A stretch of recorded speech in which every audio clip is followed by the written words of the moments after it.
Το ελληνικό κρασί είναι κάτι περισσότερο από ένα προϊόν. Είναι ο καθρέφτης ενός τόπου και ενός πολιτισμού που άντεξε στο χρόνο. Από τα μικρά ενοπία της περιφέρειας μέχρι τις διεθνείς εκθέσεις, λειτουργεί σήμερα ως πρεσβευτής της χώρας μας στο εξωτερικό, παίζοντας σημαντικό ρόλο στην καθιέρωση του μπραντ Ελλάδα. Οι ελληνικές ποικιλίες έχουν πλέον κερδίσει μια θέση στον παγκόσμιο χάρτη παρά τη μικρή παραγωγή σε όγκο και τα ελληνικά κρασιά βρίσκονται στις λίστες με τα κορυφαία κρασιά του κόσμου. Αν σκεφτεί κανείς ότι πριν 4 δεκαετίες υπήρχαν μετρημένες στα δάχτυλα εινοποιίες στην Ελλάδα, μιλάμε για μια επιχειρηματική εποπία. Με το CNN Greece συναντήσαμε κάποιους από τους ανθρώπους που πρωταγωνίστησαν σε αυτή την επιτυχία. Κοιτάξτε, το brand του ελληνικού κρασιού είναι μεγάλο και μεγαλώνει συνεχώς. Έχουμε μπει στα μεγαλύτερα σαλόνια, τα κρασιά μας έχουν βραβευτεί μέσα στα καλύτερα του κόσμου. Δεν ξέρω φέτος, αν είδατε, η Μαλαγουζιά βγήκε 18η μέσα στα 50 καλύτερα του κόσμου στο περιοδικό Decanter. Και όχι μόνο η Μαλαγουζιά, και άλλα 3-4 ελληνικά κρασιά. Μέσα σε 50 καλύτερα κρασιά του κόσμου, το να υπάρχουν 4 ελληνικά είναι μεγάλο φεστίβ. Έχουν ξεπεράσει χώρες παραδοσιακές. Άρα το brand είναι πολύ μεγάλο. Οι ποσότητες είναι μικρές.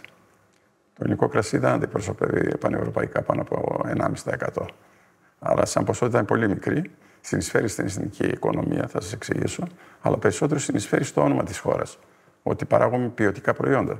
Σαν οικονομικό μέγεθος, ακόμα δυστυχώς είναι σχετικά μικρό. Δηλαδή, το ελληνικό κρασί δεν είναι πάνω από 400 εκατομμύρια τσίρο. Περίπου 100 εκατομμύρια εξαγωγές. Όμως, είμαστε πολύ σημαντικοί. Είμαστε σημαντικοί γιατί είμαστε στην επαρχία. Κρατάμε έναν πολύ κόσμο στα αμπέλια και στα ενοπία μας και επιστήμονες. Άρα κρατάμε την επαρχία ζωντανή και βέβαια δίνουμε ένα προϊόν αγροτικό μεν με πολύ μεγάλη προσθέμενη αξία. Το ελληνικό κρασί είναι το μοναδικό πράγμα το οποίο κυκλοφορεί παντού με μία ετικέτα. Σκεφτείτε λοιπόν πόσο σημαντικό είναι να βρίσκεστε σε ένα τρένο που η αμαξοστοιχεία του μπροστά, η μηχανή του για τα αγροτικά προϊόντα να είναι η εικόνα του κρασιού. Ας πούμε ότι έχουμε ένα τραπέζι και στο τραπέζι πάνω υπάρχουν πολλά ελληνικά προϊόντα. Όλα αυτά τα προϊόντα δεν έχουν ετικέτα. Το μοναδικό προϊόν που στέκεται έχει ετικέτα, έχει όνομα, έχει προέλευση, έχει όνομα παραγωγού, αμπελουργού και λέει από πού είναι το ελληνικό κρασί. Τώρα στην εθνική οικονομία σαφώς οι εξαγωγές είναι ένα μεγάλο πλεονέκτημα γιατί το ελληνικό κρασί εξάγεται. Σίγουρα όμως έχουμε αποτρέψει τις εισαγωγές των κρασιών. Δηλαδή το συζύγιο στο κρασί είναι θετικό υπέρ του κρασιού. Ελάχιστα γεωργικά προϊόντα έχουν θετικό ισοζύγιο. Νομίζω ότι η δημιουργικότητα των εινοποιών και αυτών των πολύ μικρών κάνει ένα κλάδο που συνολικά φτιάχνει καινούργια κρασιά, παλεύει τις εξαγωγές, βγαίνουν άνθρωποι μόνοι τους. Έχει ένα δυναμισμό. Φανταστείτε όταν ξεκίνησα πριν περίπου 40 χρόνια, ήμασταν 70 εινοποιεία, είμαστε 1600. Αυτά τα 1600 εινοποιεία είναι νέοι εινοποιοί, νέοι άνθρωποι που έρχονται στον τομέα και που δίνουν λύσεις. Και πάρα πολλά από αυτά γίνανε μέσα σε καταστάσεις δύσκολες της ελληνικής οικονομίας. Αλήθεια είναι αυτό. Αλήθεια είναι και μπορώ να πω ότι είναι επιτυχία του κλάδου.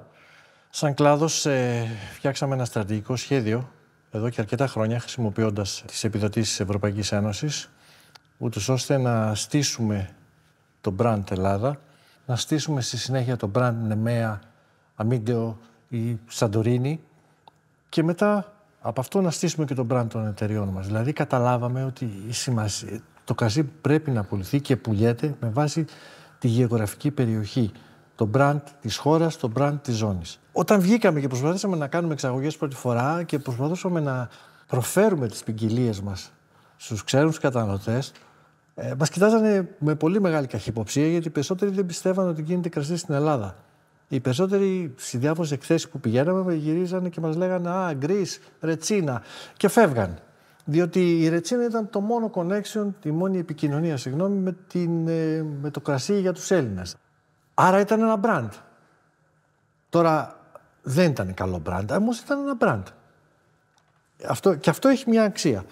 Αυτό μας πείσμωσε, να σας πω την αλήθεια, ίσως, και είπαμε όχι, θα το καταφέρουμε. Βέβαια οι συγκυρίες οδηγήσαν έτσι, ώστε τελικά να πετύχει σε ένα μεγάλο βαθμό όχι μόνο η δική μας προσπάθεια, γιατί δεν ήταν μόνο η δική μας προσπάθεια. Ο στόχος μας τα επόμενα χρόνια είναι να μπορέσουμε να καταφέρουμε κάποτε να υπάρχει και ράφι που να λέει Ελλάδα.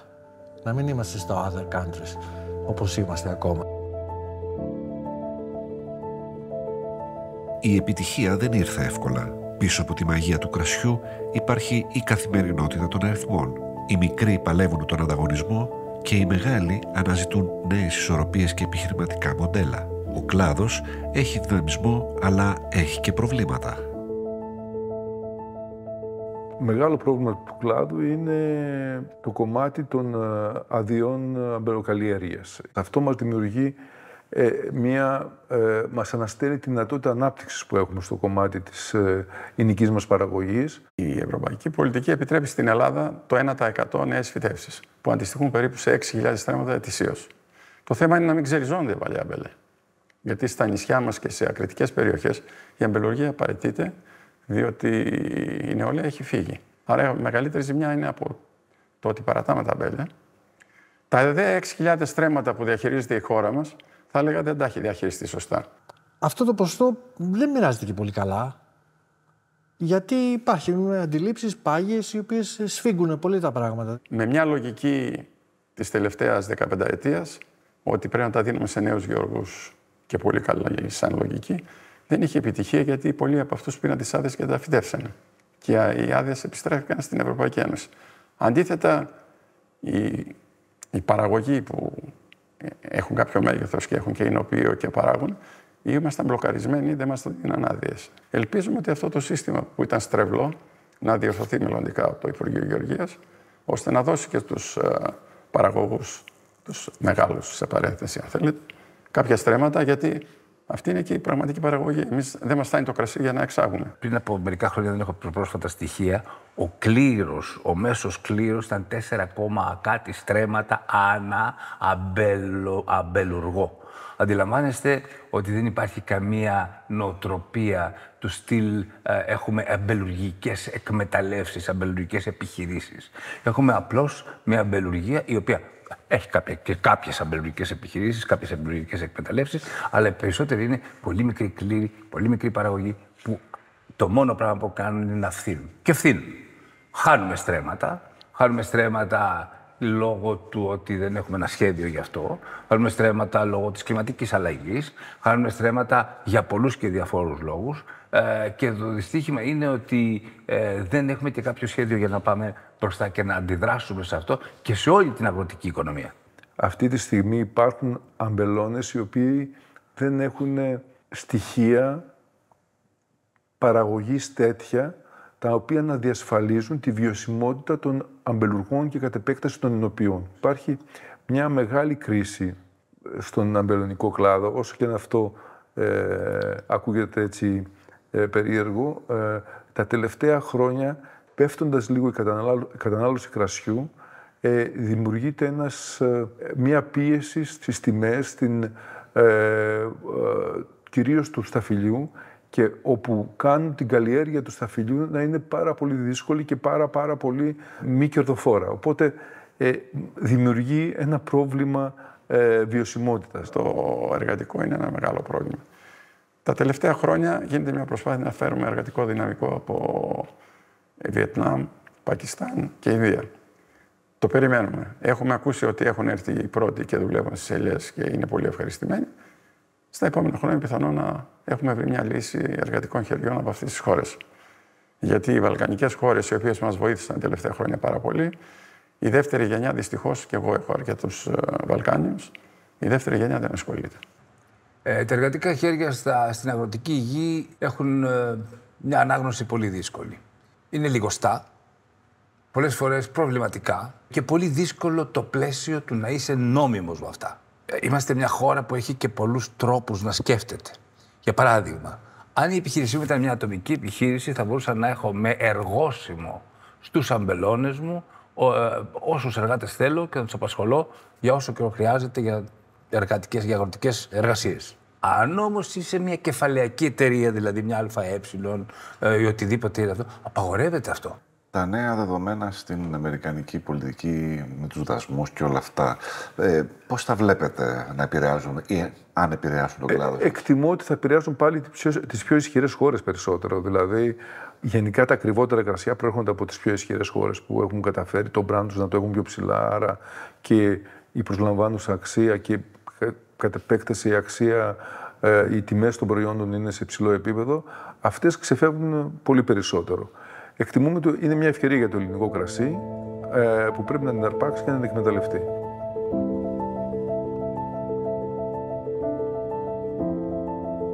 Τα ελληνικά καλά κρασιά είναι τα φτηνότερα κρασιά του κόσμου.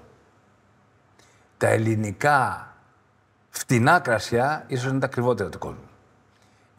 Θέλω να πω ότι όταν μπορείς να είσαι σε ένα χώρο σαν και αυτό που βλέπετε τώρα εδώ, να κάνεις 2 χρόνια δουλειά, 3, να φτιάξεις τα μπέλη σου, να πανατριγήσεις, να κάνεις ό,τι θέλετε, να αγοράσεις αυτά τα βαρέλια που κάνουν 600, 700, 800, 900 ευρώ το ένα, να κάτσεις 2 χρόνια μέσα στο βαρέλι, να βγάλεις ένα κρασί το οποίο τελικά κάνει 20 ευρώ στην αγορά.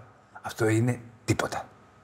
Είναι το φτηνότερο πράγμα που μπορείς να έχεις. Το ανάλογο ιταλικό, γαλλικό κρασί κάνει 70, 100, 150, 200. Έτσι όπως είναι διαμορφωμένη η αμπελική αμπελουργία και η ελληνική νοοπία, δεν έχουμε οικονομίες κλίμακος. Δηλαδή είναι μικρός ο κλήρος, δεν έχεις δυνατούς παίκτες οι οποίοι να μπορούν να παράξουν σχετικά φθηνά.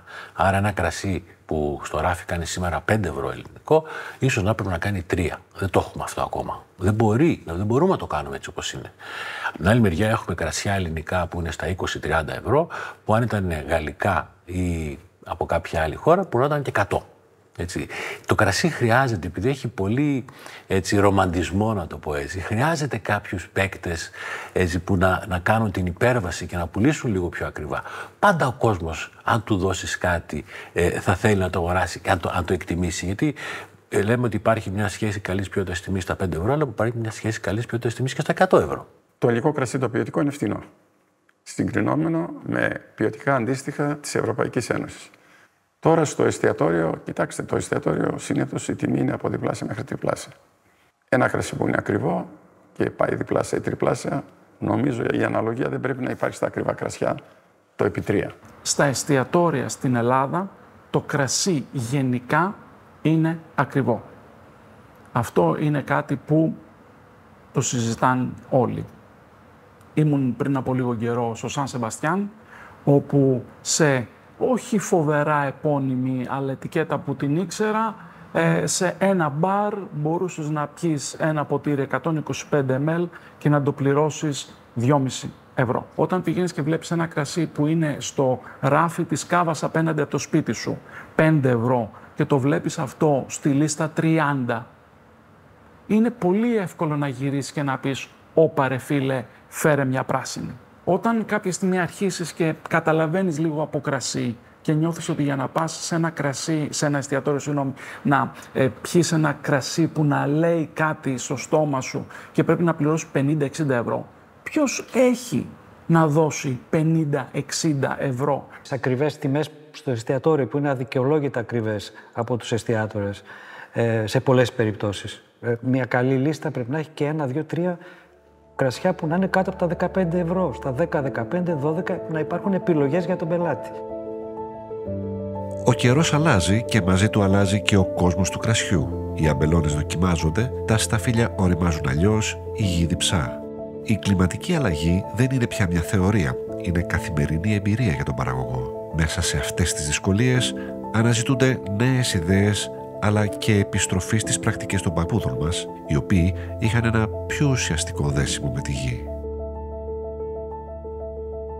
Η κλιματική αλλαγή ουσιαστικά έχει εντείνει και έχει προβάλει τα προβλήματα του ελληνικού αμπελώνα που είχαμε πολύ παραπάνω. Ο ελληνικός αμπελώνας είναι μάλλον γερασμένος. Στην Ανατολική Πελοπόννησο, στην περιοχή της Νεμαίας, έχουμε τα 3 τελευταία χρόνια δραματική μείωση της παραγωγής. Είτε από τις υπερβολικές ζέστες, είτε από παγετούς, είτε από πολύ έντονες βροχές. Πράγματα τα οποία Υπήρχαν πάντα, αλλά δεν υπήρχαν σε αυτό το έτσι, συμπυκνωμένα. Στη Βόρεια Ελλάδα είμαστε λίγο πιο τυχεροί, γιατί λίγο καιρός που είναι λίγο πιο κρύος, λίγο όλα αυτά τα χρόνια που η αγροτιά έζησε λίγο παραπάνω, βλέπουμε ότι τα πράγματα δεν είναι τόσο δύσκολα. Όμως, η ακαλλιέργεια, για παράδειγμα, έτσι, δηλαδή το να αφήνεις ένα αμπέλι και να μην το καλλιεργείς. Τι σημαίνει να καλλιεργείς? Να μην δουλεύεις στη γη. Το αμπέλι θέλει να του μιλάς κάθε μέρα. Και αυτό πρέπει να είσαι εκεί κάθε μέρα. Λίγο αυτό το κομμάτι. Λίγο το κομμάτι της έλλειψης υδατικού αποθέματος. Έτσι, βλέπουμε πια ότι δεν κάνει χειμώνες όπως έκανε. Πέρσι εδώ πέρα δεν είδαμε χιόνι στην Άουσα. Είδαμε πολύ λίγο χιόνι στην αρχή του χειμώνα. Πέρσι δεν είδαμε καθόλου χιόνι στο βουνό. Όλο αυτό δημιουργεί ένα καινούριο πρόβλημα που είναι το υδατικό στρες. Εκείνο που βλέπω και με στεναχωρεί είναι ότι χάνουμε τα νερά μας, πέφτουν οι στάθμες, υπάρχουν δυσκολίες στο κομμάτι αυτό, ότι αναγκαζόμαστε αμπέλια που για χιλιάδες έτη δεν ποτίστηκαν ποτέ τα περίφημα ξηρικά, να σκεφτόμαστε πώς θα τα ποτίσουμε πια. Βλέπω όμως ότι υπάρχουν περιοχές όπως η Σαντορίνη, όπου και εκεί έχουν επεκταθεί με ένα μικρό κτήμα στη Θηρασιά, ότι το αμπέλι πλέον αρχίζει να είναι σε στάδια επιβίωσης. Η συνθήκη, το τερουά της Σαντορίνης, είναι πραγματικά μια εξαιρετική συνθήκη που είναι και δύσκολη όμως. Αυτό προσδιορίζεται από την ηλικία του αμπελώνα, ο οποίος είναι πάρα πολύ μεγάλος σε ηλικία. Υπάρχει πολύ μικρή ανανέωση του αμπελώνα. Τώρα, τα τελευταία χρόνια άρχισε να συζητιέται αυτό. Υπάρχει ο τουρισμός που είναι εξαιρετικά ανταγωνιστικός, με αποτέλεσμα να μην υπάρχει ενδιαφέρον από τους ντόπιους ανθρώπους να ασχοληθούν. Πολύ λίγοι άνθρωποι ασχολούνται.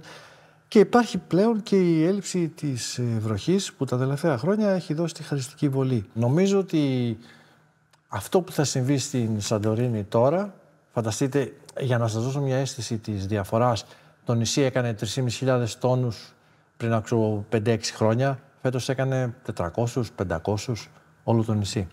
Δηλαδή μιλάμε για μια καταστροφή. Πού οφείλεται αυτό και το πώς θα αντιμετωπιστεί αυτό είναι ένα εξαιρετικά σύνθετο θέμα. Έχει κάποια σχέση, σίγουρα έχει κάποια σχετίζεται με την κλιματική αλλαγή. Οι περιοχές, τα τερουά, οι περιοχές καλύτερα που βρίσκονται σε οριακές συνθήκες είναι οι πρώτες που θα επηρεαστούν από την κλιματική αλλαγή. Άρα, ίσως αυτό ήδη να συμβαίνει στη Σαντορίνη. Το θέμα δεν είναι εκεί τόσο πολύ για μένα, το θέμα είναι τι κάνουμε γι' αυτό. Δεν ξέρουμε ακριβώς τι πρέπει να κάνουμε. Λέμε κρίση, γίνεται και λίγο καραμέλα αυτό χωρίς να καταλαβαίνουμε καλά τι συμβαίνει. Ας πούμε στο αμπέλι υπάρχει ένα θέμα, μια επίπτωση της κρίσης είναι υψηλές θερμοκρασίες και ξηρασία. Έτσι. Άρα έχουμε να συζητήσουμε για το νερό. Το πρώτο είναι να έχουμε να ποτίσουμε τα αμπέλια. Αν δεν είναι ακριβώς έτσι. Δεν είναι. Το πότισμα δημιουργεί ακόμα μεγαλύτερη ζήτηση νερού. Σε αυτό που λέω είναι ότι πρέπει να εμβαθύνουμε πολύ περισσότερο στις επιπτώσεις, να δούμε τι κάνανε οι παλιοί, ξέροντας ότι το αμπέλι ζει επί αιώνες στις δικές μας χώρες τουλάχιστον και έχει προφανώς αντιπεξέλθει σε πολύ μεγάλες δυσκολίες κλιματολογικές. Θέλει πολλή δουλειά, θέλει κουβέντα και θέλει τον κλάδο να είναι συντονισμένος για να αντιδράσει και σαν κλάδος, σαν σύνολο.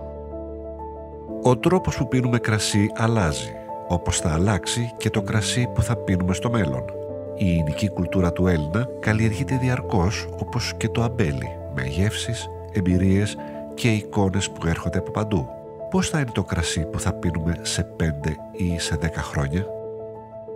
Υπάρχει μια τάση ο κόσμος να βγαίνει λιγότερο, να πίνει λιγότερο, αλλά αυτό που θα πίνει θα είναι πιο ποιοτικό και πιο λογικό στις τιμές. Γενικά ο κόσμος πίνει λιγότερο. Δεν είναι σαφές αν είναι αυτό αποτέλεσμα μιας αποστροφής ως προς το αλκοόλ ή αν έχει να κάνει με το ότι δεν υπάρχουν χρήματα για να αγοράσει αλκοολούχα ποτά. Βλέπουμε ίσως και μια σχετική αποστροφή ως προς το κρασί, ότι είναι λίγο πιο μαζεμένοι στο τι κρασί αγοράζουν. Βλέπουμε τον κόσμο να πηγαίνει στα αφρόδη κρασιά, στις σαμπάνιες, να πηγαίνει στα κρασιά, τα ροζέ, αν και έχει αρχίσει να ξεφουσκώνει αυτό. Αυτή είναι η γενική εικόνα ως προς το στυλ των κρασιών. Είναι πραγματικά δύσκολο και ειδικά στο κομμάτι του κρασιού να προδιαγράψεις ποιο θα είναι ακριβώς το μοντέλο που θα προτιμούν οι περισσότεροι καταναλωτές μέσα σε 2-3 χρόνια. Αυτό που πιστεύουμε σίγουρα είναι ότι βλέπουμε, παραδείγματος χάρη, ότι πηγαίνουμε σε κρασιά με χαμηλότερο αλκοόλ, σε αντιδιαστολή βέβαια με την κλιματική κρίση η οποία οδηγεί σε σταφύλια και κατ' επέκταση σε κρασιά με μεγάλο αλκοόλ. Κοιτάξτε, τα κριτήρια νομίζω της ποιότητας δεν είναι το αλκοόλ. Το αλκοόλ είναι μοιραία, έχει ανέβει σε ποσοστό στα κρασιά παγκόσμια, λόγω της κλιματικής αλλαγής. Δηλαδή κρασιά που παράγαμε πριν από 40 χρόνια 12,5 βαθμούς έχουν φτάσει στα 13,5 με 14. Άρα το αλκοόλ είναι περισσότερο. Υπάρχει όμως μια τάση να παραχθούν κρασιά με χαμηλότερο αλκοόλ, αλλά ποτέ δεν θα γίνει κρασί free τελείως χωρίς αλκοόλ, γιατί η ποιότητα πέφτει ραγδαία. Με λιγότερο αλκοόλ όμως υπάρχει η τάση και έχω δοκιμάσει κρασιά και εμείς πειραματιζόμαστε, που η ποιότητά τους παραμένει αρκετά καλή, ελαττώντας το αλκοόλ. Υπάρχουν τάσεις που διαμορφώνονται. Και νομίζω ότι οι τάσεις που διαμορφώνονται έχουν να κάνουν με τον τρόπο ζωής και επίσης με τη γαστρονομία και το φαγητό. Εντάξει, δηλαδή έχουμε και εκεί αλλαγές. Πάμε σε πιο ελαφρά φαγητά, το κόκκινο κρέας κόβεται λίγο πολύ, είναι λίγο πιο ελαφριά η κουζίνα, αλλά συγχρόνως έχουμε μια τόσο μεγάλη δημιουργικότητα από τους σεφ και από τις τοπικές κουζίνες που ανακαλύπτει κανείς και σιγά σιγά υπάρχει και εκεί μια μεγάλη δημιουργικότητα που έχει μια πολυπλοκότητα. Δεν είναι δηλαδή μόνο απλές γεύσεις παλιές, τοπικές ας το πούμε. Άρα όλο αυτό θέλει και κρασιά τα οποία να έχουν χαρακτήρα, να λένε κάτι. Η τάση των ροζέ, των ελαφριών ροζέ, δείχνει ότι θέλουμε πιο ελαφριά κρασιά.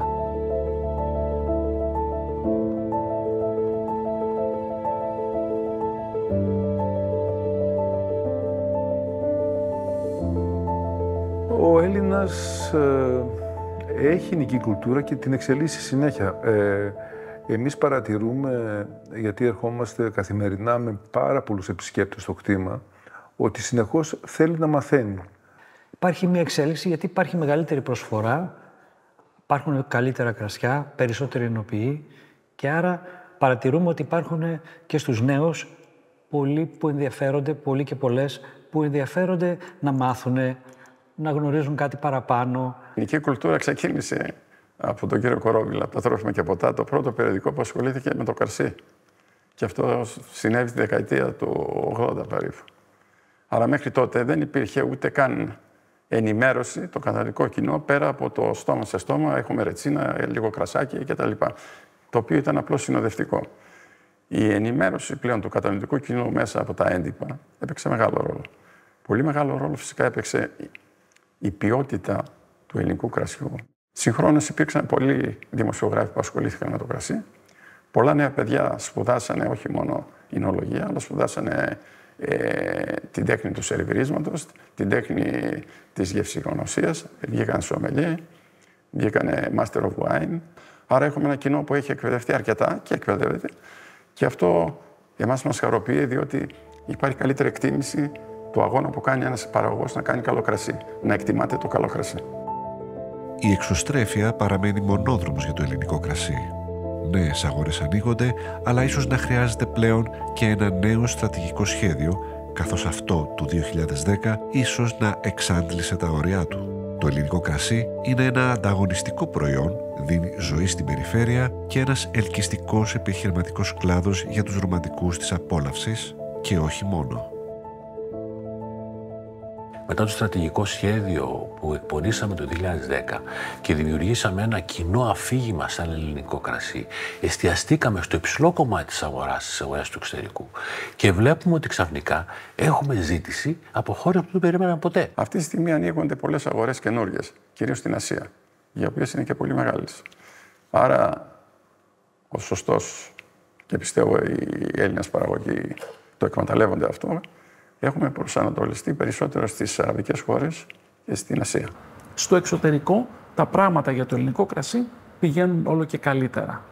Ο κόσμος έχει βαρεθεί λίγο τα μεγάλα, τα γνωστά, τα πολυπαιγμένα και βλέπουμε σίγουρα μια σημαντική μερίδα επαγγελματιών, δημοσιογράφων, εμπόρων που θα κάτσουν και θα ακούσουν ένα πιο ιδιαίτερο κρασί, ένα κρασί που έρχεται από μια όχι προφανή χώρα, όχι προφανή περιοχή, όχι ευκολοπρόφερτη ποικιλία και θα προσπαθήσουν να το βάλουν στην αγορά. Μπορούμε να γίνουμε ανταγωνιστικοί, ναι. Έχουμε ανταγωνιστικοί. Έχουμε κάποια πλεονεκτήματα τα οποία μπορούν να μας υποστηρίξουν στον ανταγωνισμό, όπως η σπανιότητα, οι ιδιαίτερες ποικιλίες. Είναι πράγματα που ο όριμος καταναλωτής θα ψάχνει. Είναι όλα είναι θέματα τα οποία θα πρέπει να χειριστούμε κατάλληλα. Είναι ανταγωνιστικό. Δεν θα ήθελα να απαντήσω είναι ή δεν είναι μόνο με μια φράση, γιατί δεν είναι η ζωή έτσι. Είναι αρκετά πιο πολύπλοκη και σύνθετη. Έχει πιθανότητες να είναι πολύ ανταγωνιστικό. Υπάρχουν πια κρασιά που έχουν πολύ καλή σχέση ποιότητας-τιμής, αλλά δεν έχουν όμως το ίδιο καλό μπραντ. Ένα μπορντό, ας πούμε, θα κάνει 300 ευρώ εύκολα σε μια μέτρια σοδιά. Δεν μπορούμε εμείς, δεν είμαστε ακόμα εκεί. Θα συμβουλεύατε ένα νέο παιδί σήμερα να ασχοληθεί με το κρασί με διαφορετικά στάδια του κρασιού, από το αμπέλι, στην παραγωγή, τη διάθεση, ή θα του λέγατε άντε κάνε κάτι άλλο καλύτερα? Όχι, ίσα-ίσα προτρέπω από την αρχή να ασχοληθούν πάρα πολύ με το αμπέλι. Η Ελλάδα πάσχει από την αμπελουργία. Έχουμε πολλές ελληνικές ποικιλίες, πολλές περιοχές οι οποίες έχουν πολύ ποιοτικό δυναμικό. Αυτό εδώ θέλει δουλειά και δουλειά στο αμπέλι. Θα πρέπει η νεολαία ή αυτοί που θέλουν να ασχοληθούν να βγουν έξω από την Αθήνα και τη Θεσσαλονίκη. Να πάνε σε περιοχές που έχουν ποιοτικό δυναμικό και πρώτα φυτέψουν αμπέλι και μετά να ασχοληθούν με τα άλλα. Αν θέλουν να παράγουν κρασί. Το κρασί παράγεται τα αμπέλι. Γιατί πολλοί θέλουν, ξεκινάνε το κρασί και μετά θέλουν να πάνε στα αμπέλι. Συνήθως αυτός ο τρόπος δεν είναι σωστός. Τουλάχιστον η δικιά μου εμπειρία είναι ότι πρώτα θα κάνεις ένα καλό αμπέλι, θα διαλέξεις μια καλή περιοχή, θα βάλεις τις ελληνικές ποικιλίες και συνεχεία θα προχωρήσεις όλα τα υπόλοιπα. Και η επιτυχία είναι σίγουρη. Στο χώρο μας έχουμε, επειδή ήταν ένας χώρος που είχε αρκετή κερδοφορία, έχουμε μια εμφάνιση πάρα πολλών εινοποιών τα τελευταία χρόνια, το οποίο δεν ξέρω πώς, να σας πω την αλήθεια, λειτουργούν. Εμείς είμαστε μια επιχείρηση 25 άτομα, το οποίο έχει τις συνέπειές του, ας πούμε, για να λειτουργήσουμε σωστά. Δεν ξέρω πώς μια επιχείρηση με 3 άτομα μπορεί να το κάνει αυτό, να κάνει την ίδια δουλειά με μια επιχείρηση που έχει 25 άτομα ή 50 άτομα. Πραγματικά δεν ξέρω, αλλά η ελληνική οικονομία είναι δομημένη σε αυτόν τον τρόπο στις πολύ μικρές επιχειρήσεις. Και δεν θεωρώ και εμάς μεγάλη επιχείρηση, για να μην παρεξηγηθώ. Είμαστε κι εμείς πολύ μικρή επιχείρηση για την Ευρωπαϊκή Ένωση. Αλλά εδώ πάμε σε μια άλλη συζήτηση που έχει να κάνει με το μέγεθος, το οποίο δυστυχώς ή ευτυχώς, αυτή είναι η πραγματικότητα, δεν ξέρω, είναι αυτό που ορίζει την εξέλιξη της οικονομίας τη σύγχρονη εποχή. Δηλαδή, βλέπουμε συνέχεια ότι δίνονται λεφτά για να ενοποιηθούν και να μεγαλώσουν επιχειρήσεις. Χωρίς να σημαίνει ότι οι μικρές επιχειρήσεις δεν μπορούν να ζήσουν. Αλλά κάτι σημαίνει το ότι οι επιχειρήσεις πρέπει να μεγαλώσουν ή να ενωθούν, να γίνουν πολλές μαζί για να έχουν κέρδος. Αυτό που θέλω να ακουστεί πιο δυνατά είναι το γεγονός ότι η αμπελοκαλλιέργεια, γενικά η πρωτογενής παραγωγή, έχει σχέση με την περιφέρεια. Η ανάπτυξη της περιφέρειας που πλέον είναι μονόδρομος στην γενικότερη ανάπτυξη μιας οικονομίας της χώρας, πιστεύω ότι θα πρέπει να ενισχυθεί. Δηλαδή αυτό που θέλουμε είναι η ενίσχυση των κρατικών παρεμβάσεων σε νέους κυρίους επιστήμονες, έτσι ώστε να μπορούν να οδηγούνται προς την περιφέρεια. Γιατί αυτό που συμβαίνει κυρίως είναι το ανάποδο αυτή τη στιγμή.